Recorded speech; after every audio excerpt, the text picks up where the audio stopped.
ବାଲେଶ୍ୱର ଜିଲ୍ଲା ବାଲିଆପାଳ ବ୍ଲକ ଚୌମୁଖଠାରେ ପ୍ରସ୍ତାବିତ ସୁବର୍ଣ୍ଣରେଖା ବନ୍ଦରକୁ ବିରୋଧ କରି ବାଲିଆପାଳ ବ୍ଲକର ବାଲିବିଲଠାରେ ଉପକୂଳ ଭିଟାମାଟି ସୁରକ୍ଷା କମିଟି ପକ୍ଷରୁ ବିଶାଳ ଜନସଂକଳ୍ପ ସମାବେଶ ଅନୁଷ୍ଠିତ ହୋଇଯାଇଛି। ବିକାଶ ନାମରେ ବିନାଶକୁ ପ୍ରଶ୍ରୟ ଦିଆଯିବ ନାହିଁ ବୋଲି ଚେତାବନୀ ଦେଇଛି ଉପକୂଳ ଭିଟାମାଟି ସୁରକ୍ଷା କମିଟି। ବାଲିଆପାଳ ବ୍ଲକ ହେଉଛି ଧାନ, ପାନ, ମିନର ଅଞ୍ଚଳ।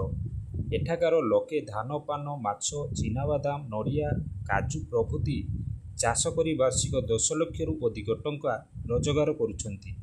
ସରକାର ଏଠାରେ ବନ୍ଦର ପ୍ରତିଷ୍ଠା କଲେ ଲୋକେ ଚାଷ ଓ ବାସ ହରାଇବା ସହିତ ଜୀବନ ଜୀବିକା ମଧ୍ୟ ହରାଇବେ।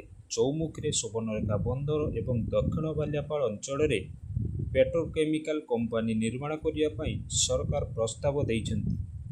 ଏଠାରେ ବନ୍ଦର ଏବଂ କମ୍ପାନୀ ହେବା ଦ୍ୱାରା ଦକ୍ଷିଣ ବାଲିଆପାଳର 6ଟି ପଞ୍ଚାୟତ ଚୌମୁଖ, ଡଗରା, ବେତଗଡ଼ିଆ, ଓଳାଡ଼ିଆ, ନୂଆଗାଁ, ଜଗତପୁର ପ୍ରଭୃତି ପଞ୍ଚାୟତ କ୍ଷତିଗ୍ରସ୍ତ ହେବ।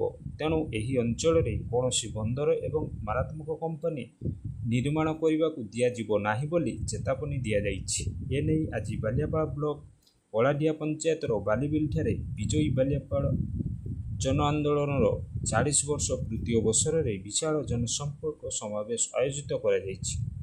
ଏହି କାର୍ଯ୍ୟକ୍ରମରେ ଭିଟାମାଟି ସୁରକ୍ଷା କମିଟିର ଆବାହକ ଅରୁଣ କୁମାର ଜେନାଙ୍କ ନେତୃତ୍ୱରେ ପଶ୍ଚିମବଙ୍ଗର ସିପିଆଇଏମ୍ ନେତା ବିଧାନ ଚନ୍ଦ୍ର ରାୟ, ପଶ୍ଚିମବଙ୍ଗର ବିଶିଷ୍ଟ ଗବେଷକ ତଥା ସ୍ୱର୍ଗତ ସୁଭାଷ ବୋଷଙ୍କ ନାତି ଅଭିଜିତ ବୋଷ, ରେମୁଣାର ପୂର୍ବତନ ବିଧାୟକ ସୁଦର୍ଶନ ଜେନା, ବାଲେଶ୍ୱର କଂଗ୍ରେସ କମିଟି ସଭାପତି ସଞ୍ଜୀବ ଗିରି, ସିପିଆଇଏମ୍ ନେତା ଶିଶିର ହୁଇ ପ୍ରଭୃତି ଏହି ସମାବେଶରେ ଯୋଗ ଦେଇଥିଲେ। ଏହି ସମାବେଶ ଅଞ୍ଚଳର ହଜାର ହଜାର ଜନସାଧାରଣ ଯୋଗ ଦେଇଥିଲେ।